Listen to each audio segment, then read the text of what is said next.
예루살렘의 성전에 올라가는 그 계단이 15개가 있다고 그래야 하였습니다. 그래서 시편의 120편부터 시작해서 135편까지의 말씀은 성전에 올라가는 노래라고 하는 작은 소제목이 붙어 있는데요.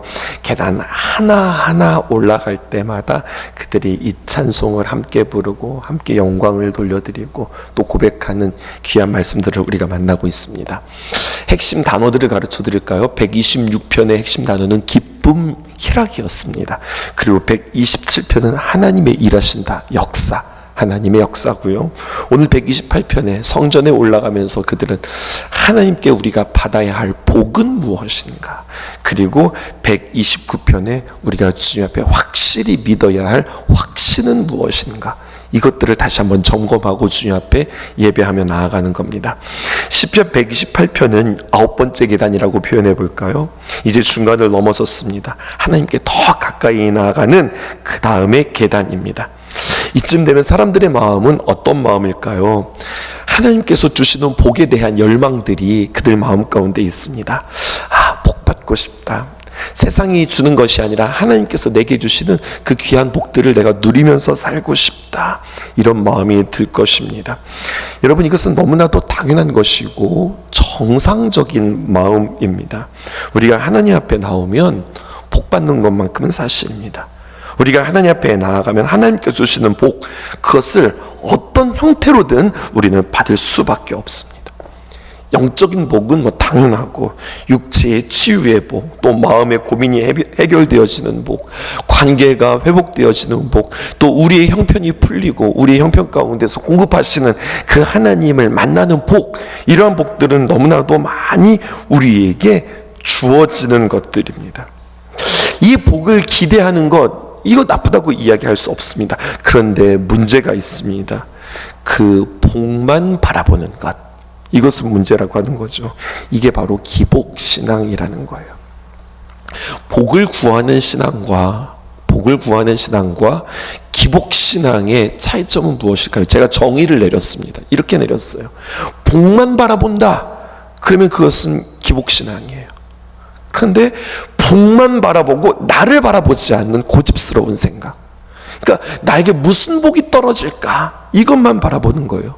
정작 복을 받을 그릇은 준비하지 못하고, 복을 받는 내 자신에 대해서는 내가 준비하지 못하고 바꿀 생각은 안 하고 그저 복만 바라보고 나를 바라보지 않는 고집스러운 생각, 이것이 기복신앙이라고 하는 거죠. 하나님께서 어떤 복을 주시기를 원하실까요? 정말 내게 필요한 것, 가장 중요하다고, 내가 복을 결정하는 것이 아니라 하나님께서 결정하시고 우리에게 주시는 것이에요. 그 복을 성경은 우리에게 오늘 너무나도 정확하게 이야기하고 있어요. 128편에 나와 있습니다. 첫 번째 1절입니다. 여호와를 경외하며 그의 길을 걷는 자마다 복이 있도다, 이렇게 말씀하고 있습니다. 여호와를 경외하는 자가 복이 있다. 근데 그렇게만 말하지 않고 여호와를 경외하며, 그 다음 한번 밑줄 쳐보실까요? 그의 길을 걷는 자마다 복이 있다, 이렇게 이야기합니다. 이것을 구분하실 수 있으셔야 해요. 그의 길을 걷는다라고 하는 것은 그의 길도자를 쓸 수 있겠는데요. 길이라고 하는 것은요, 그냥 이렇게 도로, 이런 뜻 외에 살아가는 방식, 살 길이라고 이야기하는 거예요. 한번 잘 들어보세요. 하나님께서 우리에게 말씀을 주셨어요. 율법을 주셨다고요. 왜 주셨을까요? 율법을 지키면, 하나님의 말씀을 지키면 우리가 천국 갑니까? 그렇지는 않아요. 여러분, 천국은 하나님의 말씀을 지키느냐 안 지키느냐, 그 결정에 따라서 우리가 천국 가고 지옥 가고, 이게 아닙니다. 천국은 하나님의 은혜로 말미암아, 하나님의 말씀을 믿음으로 말미암아 가게 되어지는 거예요. 그렇다면 하나님께서 우리에게 하나님의 말씀, 율법을 주시는 이유는 무엇일까요? 율법을 지키는 자가 이 땅에서 하나님께서 우리에게 허락하시는 그 복을 받는 사람들이 바로 하나님의 귀한 말씀을 지키는 자들입니다. 하나님의 말씀을 지키지 않으면서 내가 하나님의 말씀과 상관없이 살아가면서 어떻게 하나님께서 우리에게 주시는 복을 누릴 수 있을까요? 그래서 성경은 우리에게 이런 복을 주신다는 거예요. 2절 보실까요? 내가 내 손이 수고한 대로 먹을 것이라. 내가 복되고 형통하리로다. 살아가면서 왜 우리의 인생이 예측할 수 없고 왜 우리의 인생이 어려운 줄 아세요? 그것은 분명히 수고하고 있는데, 내가 분명히 애썼는데 수고하고 애쓴 만큼의 결과가 없는 거예요. 그래서 답답하고 어려운 거예요. 분명히 노력하고 애썼단 말이에요. 최선을 다했는데 그런데 열매가 맺혀지지 않아요. 별것 없습니다. 그러면 얼마나 답답할까요? 답답한 정도가 아니라 세상 말로 정말로 이게 미치는 거예요. 아니, 내가 어떻게 해야 되지? 내가 정말로 게을렀으면 내가 말을 하지 않아. 내가 참 애쓰고 노력했는데 그런데 돌아오는 결과가 이게 뭐야? 세상이 악해서 그래? 성경은 아니라는 거예요. 과연 세상이 엉망진창이고 나만 옳고 남들이 다 틀렸기 때문에 이런 거야? 아니라는 거죠. 왜 문제가 되어질까요? 하나님의 말씀, 하나님의 방식, 하나님께서 걸으라고 하는 대로 우리가 걷지 않아서 그렇습니다. 하나님께서는 우리에게 오늘 말씀 통하여서 질문하세요. 내가 정말 열심히 달려왔다고 자부할 수는 있으나 과연 그 길이, 그 방식들이 내가 기뻐하는 방식들이었을까? 오늘 주님께서 우리에게 묻고 계세요. 너의 열심은 과연 무엇을 위한 열심이었는가? 질문하시지요. 오늘 주님께서 이렇게 말씀하세요. 내 손이 수고한 대로 먹게 되어질 것이다. 누가요? 여호와를 경외하고 그 길을 따르는 자에게 내 손이 수고한 대로 먹게 되어진다. 이 복을 우리에게 이야기하세요. 하나님의 말씀대로 살았을 때 가장 얻는 큰 복은 무엇일까요? 3절에 기록되어져 있습니다. 이 말씀 중요하니까 우리 같이 한번 읽어보실게요. 시작. 내 집 안방에 있는 내 아내는 결실한 포도나무 같으며 내 식탁에 둘러앉은 자식들은 어린 감람나무 같으리로다. 사랑하는 성도 여러분, 우리가 이 말씀을 그냥 이렇게 문자로만 보지 말고 배경을 보자고요. 이게 어디 말씀이라고 그랬어요? 성전에 올라가는 자의 노래라고 그랬죠. 대부분 성전에 올라가는 사람들은 누구입니까? 만민이 올라가는 게 아니라 대부분 그 성인 남성들이 올라갑니다. 그러면 이 성인 남자에게 필요한 복은 무엇일까? 오늘 성경은 우리에게 이야기해요. 그가 이 땅에서 누리는 명예가 아니다. 그가 이 땅에서 재물을 많이 얻는 것이 아니다. 그가 남들에게 많은 인정을 받는 게 아니다. 내가 높아지고 내가 어디를 가든지 사람들이 나에게 굽신거리는 것, 그게 복이 아니다. 진짜 우리가 하나님을 가까이 할 때 하나님이 우리에게 주시는 가장 귀한 복은 바로 무엇인가? 그것은 관계의 복이라는 거예요. 우리는 이것을 생각합니다. 하나님과 나와의 관계, 하나님과 나와의 관계가 좋은 사람은 나와 나 자신과의 관계가 좋고, 나와 내 자신과의 관계가 좋은 사람은 가장 가까운 이웃 누구일까요? 우리 아내들에게는 남편이 되겠고 남편에게는 아내들이 되겠죠. 또 나에게 가장 가까운 이웃들은 누구일까요? 우리의 자녀들이 되겠죠. 그 다음에 우리가 함께 살아가는 내 곁에 있는 사람들, 우리 이웃들 아닙니까? 복 중에 복은 무엇이냐? 오늘 성경에 이렇게 이야기하고 있어요.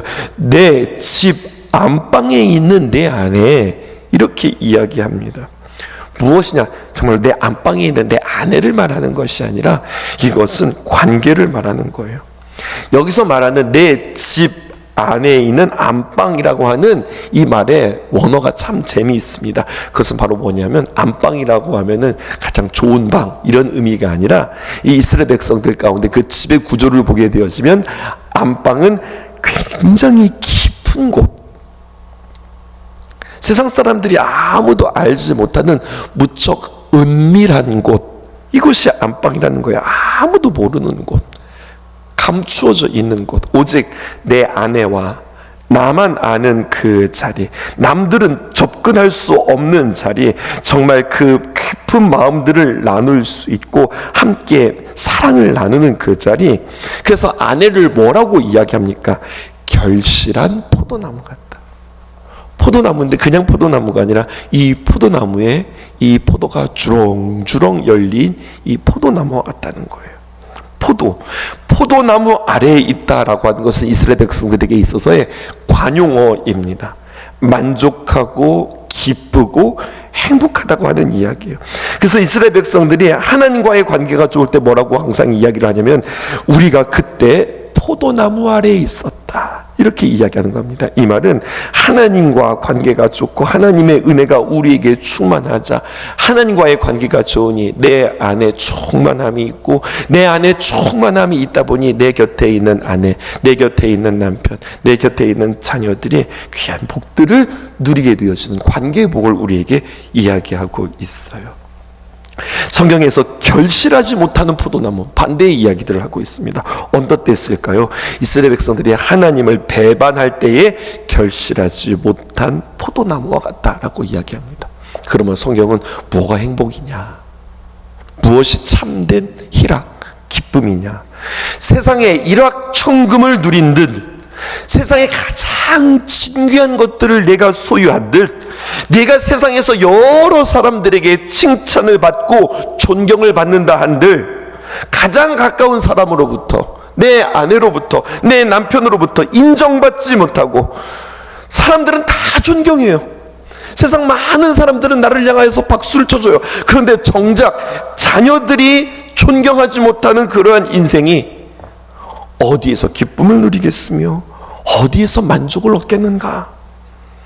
하나님의 귀한 말씀으로 말미암아 하나님과 나와의 관계, 또 나와 내 자신과의 관계, 가장 가까운 나의 관계, 나의 가족들, 나의 이웃과의 관계들을 다시 한번 기억하고 또 기도할 수 있기를 주님의 이름으로 축복합니다. 하나님의 귀한 말씀대로 살아가면 내가 세상에서 어떤 소유들을 얻는 것이 아니라 하나님과의 관계, 나 자신과의 관계, 나와 가장 가까이 있는 나의 가족들, 내 남편과 내 아내의 관계부터 이 복들이 점점 파장을 일으키며 나아가는 거죠. 그러므로 4절의 하반절에 이렇게 기록되어져 있습니다. 그렇게 되어지면 내 식탁에 둘러앉는 자식들은 어린 감람나무 가지 같을 것이다, 이렇게 이야기합니다. 감람나무, 다른 말로 말하면 올리브 나무를 말하는 거죠. 감람나무는 우리나라에서는 그런 감람나무를 볼 수 없지만 이스라엘만 가더라도 금세 확인할 수 있습니다. 이 밑둥이 말입니다. 나무의 밑둥이 특별합니다. 무척 두껍고 그리고 강합니다. 그리고 놀라운 것은 그 밑둥으로부터 하염없이 가지들이 뻗어 나옵니다. 새 가지, 새로운 가지들이 계속해서 나와요. 내 어린 자식들은 어린 감람나무 가지 같다, 그렇게 이야기합니다. 막 피어나는 감람나무, 계속 가지를 뻗어 나가게 되고 미래가 촉망되어지는 나무라는 거죠. 여러분, 감람나무 가지에는 무엇이 맺어지게 될까요? 올리브 열매가 맺어지죠. 올리브 열매에서는 여러분 기름이 추출되어지는데, 이 당시 이 올리브 기름으로 말미암아 우리는 이제 식용으로 쓰고 약재로 쓰는데 뭐 코스메틱으로도 쓰기도 하지만 이스라엘의 그 과거의 이 감람류는 무엇으로 쓰였는가? 여러분 잘 아시는 겁니다. 이 감람류는 당시에 왕의 즉위식 때에 왕에게 기름 부을 때 이 감람나무가 쓰여집니다. 제사장을 세울 때, 선지자를 세울 때 그때 기름이 쓰여집니다. 올리브 기름, 감람류입니다. 또 언제 쓰여질까요? 성전에 그 등잔불을 비출 때 이 감람류가 쓰여집니다. 또 어디에 쓰여질까요? 여러분, 사람을 치유하는 데에 이 감람류가 쓰여집니다. 그러니까 감람류는 여기서 내 자식은 감람나무 가지 같다 라고 하는 이 말을 통하여서 우리는 여러분 자녀들을 위하여서 기도할 때에 하나님 우리 자녀들이 잘 되게 해주세요 라고 기도하기보다는 오늘 이렇게 기도하기를 원합니다. 이 세 가지의 원칙들을 통하여서 한번 띄워주실까요? 하나님, 우리의 자녀들을 위한 기도, 감람나무 가지와 같으리로다 라고 이야기할 때 이 세상에서 살아가면서 하나님, 사람을 세우는 기름과 같은 거룩한 자녀로 하나님 우리 자녀들이 서게 하여 주옵소서. 두 번째, 하나님, 세상을 밝히며 본이 되어지는 빛과 같은 그러한 성전의 빛을 비추었던 그러한 기름처럼 하나님 우리 자녀들이 그렇게 살아가게 하소서. 하나님, 이 땅에서 다른 이들에게 상처를 주는 자가 아니라 오히려 상처를 치유하는 그런 우리 자녀들 되게 하여 주옵소서. 자녀들을 위해서 기도하라고 하는데 어쩌면 우리는 막연하게 기도할 수 있겠어요? 근데 막연하게 기도하기보다 오늘 이런 하나님의 귀한 말씀들을 통해서 우리 자녀들 사람을 세우는 기름과 같은 거룩한 자녀, 세상을 밝히며 본이 되어지는 빛과 같은 자녀, 아픈 상처를 치유하는 치유의 기름과 같은 그러한 성령 충만한 그런 우리 자녀 되게 해달라고 기도할 수 있었으면 좋겠습니다.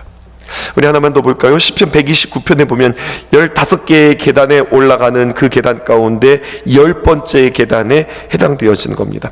성전에 올라가면서 여러분 예배자에게 있어서 가장 중요한 것이 있습니다. 히브리서 11장 6절에 보면 이렇게 기록되어 있습니다. 믿음이 없이는 하나님을 기쁘시게 하지 못하나니 하나님께 나아가는 자는 반드시 그가 계신 것과 그가 자기를 찾는 자들에게 상 주시는 이심을 믿어야 할지니라, 이렇게 말씀하고 있죠. 하나님을 기쁘게 하는 것은 바로 무엇일까요? 우리가 하나님 앞에 예배자로 나아가면서 가장 중요한 것은 무엇일까요? 그것은 믿음입니다. 믿음이 없이는 하나님을 기쁘시게 하지 못한다고 그랬으니까. 그러니까 잘 들어보세요. 마귀는 무엇할까요? 마귀는 이 우리 안에 있는 믿음을 빼앗는 존재입니다. 그러면 하나님은 어떤 분이십니까? 마귀는 하나님과 나 사이에 믿음을 끊는 존재라고 한다면 하나님은 어떤 존재이십니까? 하나님은 세상과 우리, 마귀가 끊임없이 우리를 올가매려고 하는 그 밧줄, 그 올가매는 줄을 끊는 분이 바로 우리 하나님이라고 하는 사실이에요. 우리가 세상에 지배당하고 우리의 마음속에 세상의 여러 가지 많은 감정들에 옮겨매어 있을 때 하나님께서 우리가 압제당하고 있는 모든 것들에 대해서 끊어내시는 분이 바로 우리 하나님이시다. 그 끈을 끊으시고 하나님과의 연결고리를 확고하기를 원하시는 분이 우리 하나님이시라고 말씀하고 계세요. 그러기에 나 자신을 돌아보면서 나는 오늘, 여러분들 오늘 예배하면서 주님 앞에 서는데 하나님이 나를 도우셨다라고 여러분들 확신하십니까? 앞으로 하나님께서 나를 도우실 것이다 라고 하는 확신이 있으십니까? 그러면 우리가 다시 한번 질문해 보아야 합니다. 내가 오늘 예배를 잘 드렸나? 내가 하나님 앞에 진정한 예배자가 되어지는 판별식은 무엇일까? 내가 오늘 주님 앞에 나와서 예배 드리는데 내 마음속에 감동이 있나? 내 안에 눈물이 있나? 내가 그 사람과 더 좋아졌나? 오늘 내가 좋아하는 찬송에 내가 감동이 있었나? 하나님의 귀한 말씀이 내 마음속에 닿았나? 이것이 우리가 주님 앞에 진정한 예배를 드렸다라고 하는 판별식이 아니라고 이야기하는 거예요. 이것들은 부수적인 거예요. 오늘 질문하셔야 됩니다.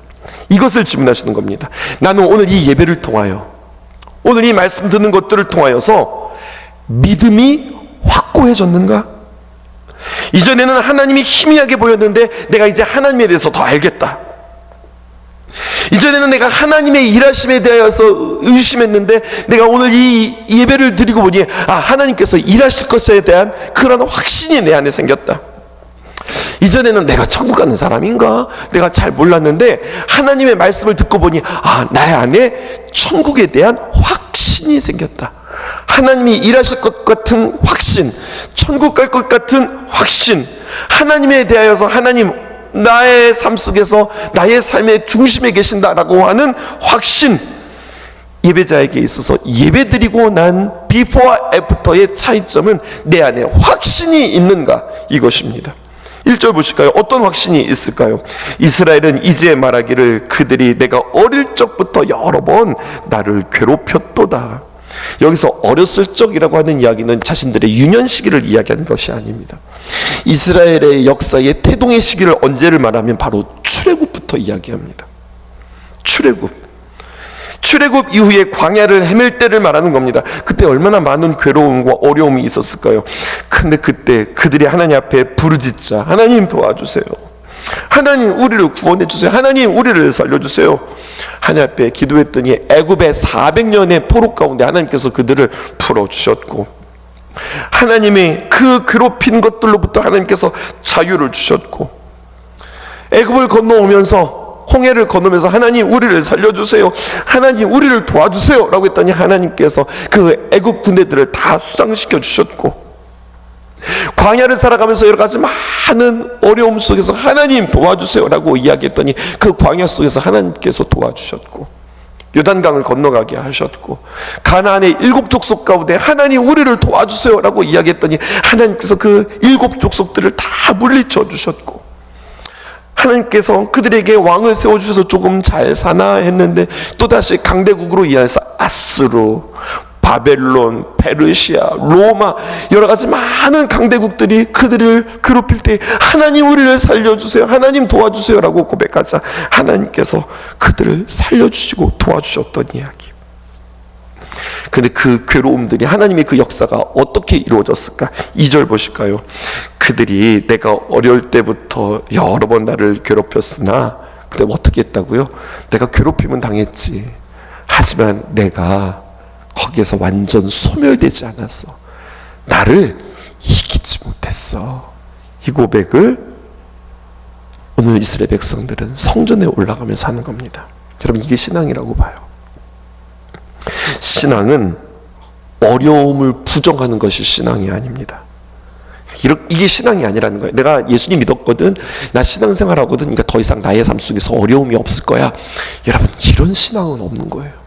성경을 아무리 찾아봐도 내가 하나님 믿었더니 나의 삶 속에 고난 끝, 행복 시작, 이런 말은 없어요.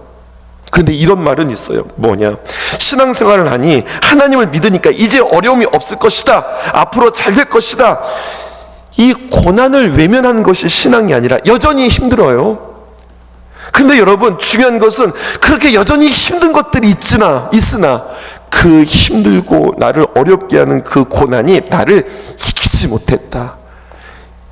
그 고난이 나를 엄습했으나 그것이 나를 멸망시키지 못했다. 나의 승부가 아니라 하나님께서 이기시는 승부를 알기 때문에 그렇습니다. 3절과 4절 읽고서 마칠까요? 이렇게 기록되어 있습니다. 밭 가는 자들이 내 등을 갈아 고랑을 길게 지었도다. 이 문학적 표현을 보세요. 여러분, 내 등을 가지고, 내 등판이 무슨 밭갈이도 아니고 말입니다. 내 등을 길게 고랑을 파가지고 거기다가 내가 피를 빨아먹고 말입니다. 나를 힘들게 하고 나를 어렵게 한 거예요. 고랑을 길게 지었도다라고 할 때 길게 지었다라고 하는 게 아라크예요, 히브리어로. 그런데 시편 23편에 이런 말씀 기억하세요? 하나님께서 말입니다. 원수의 목전에서 내게 상을 차려주시고, 여기서 상이라고 하는 것이 밥상이라고 여러분들에게 말씀드렸죠. 상을 차려주신다는 거예요. 상을 차려주는 게, 우리 인생에 밥상 차려주는 게 한 번이 아니잖아요. 최소한 하루에 3번씩 끊임없이 우리가 살아갈 동안에 계속 밥상은 차려져야 되는 거잖아요. 길게 차려지는 것, 계속해서 끊임없이 우리가 배고플 때마다 계속해서 들어오는 것이 밥상 아닙니까? 아라크가 바로 그런 거예요. 이 고통이 끊임없이, 마치 우리가 밥상이 들어와야 되는 것처럼 끊임없이 계속해서 깊게, 어제보다 오늘은 더 깊게, 오늘보다 내일은 더 깊게 끊임없이 고통과 아픔이 우리에게 끊어지지 않는다는 이야기예요. 그런데 4절에 보실까요? 여호와께서는 의로우사 악인들의 줄을 끊으셨도다. 세상을 바라보면 희망이 없고 소망이 없지만 역전의 중요한 단어는 여호와께서 줄을 끊으셨다는 거예요. 그 고통의 줄을 끊으셨다는 거예요. 그런데 어떻게 끊으셨느냐? 여호와 그 하나님은 어떤 분이시냐? 의로운 분이시라는 겁니다. 의로우시기에 악의 줄을 끊으셨다는 겁니다. 의롭다라고 하는 것은 바로 무슨 말이냐? 다른 말로 표현하면 더 이상 악을 내가 볼 수 없다. 그래서 그 악을 끊으시는 분. 왜? 우리 하나님은 의로우신 분이니까. 의로우신 하나님이 어떻게 악을 그냥 방관할 수 있겠어요? 그래서 악을 끊으신다라고 하는 거예요. 소가 쟁기를 가지고 막 내 등판을 갈고 있습니다. 그때 하나님께서 그 줄을 끊어버리는 거예요. 그러면 그 소는 그냥 그 쟁기가 끊어진 상태로 앞으로 그냥 다다다다 달려가고 말겠죠. 끊어지는 겁니다. 우리가 월요일날 우리가 함께 살펴보았던 말씀, 오 우리 영혼이 벗어났도다 사냥꾼의 올무에서 새같이, 우리의 올무를 벗기시고 우리의 모든 것들을 끊으시는 하나님이에요. 그런데 오늘 성경 매일 성경의 주제는 이렇게 기록해 있습니다. 복 얻는 삶이냐 저주받는 삶이냐. 하나님은 어떤 분이시라고 그랬어요? 의로우신 분. 의로우신 분은 어떤 것입니까? 죄를 그냥 내버려 두지 아니하시는 하나님.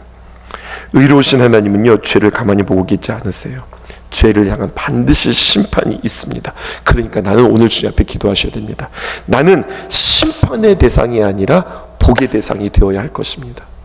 여전히 내 안에 죄가 있어서 하나님의 심판의 대상자가 아니라 날마다 주님 앞에 나의 마음들을 새롭게 하고 나의 길을 바꿈으로 말미암아 아버지 하나님, 나는 올무에서 새같이 벗어나는 자, 죄악 가운데 칭칭 옮겨 매지고 그리고 악한 자가 질누르는 그 가운데에서 하나님, 내가 주님을 의뢰함으로 말미암아 나는 주님 죄의 편에 있는 것이 아니라 악의 편에 있는 것이 아니라 하나님 의의 편에 있기를 원합니다 라고 고백함으로 말미암아 진노의 대상, 심판의 대상이 아니라 복 얻는 삶의 대상 되어지기를, 오늘도 우리의 삶들을 돌이켜보며 나의 걸음들을 점검하는 저와 여러분 되기를 주님의 이름으로 축복합니다.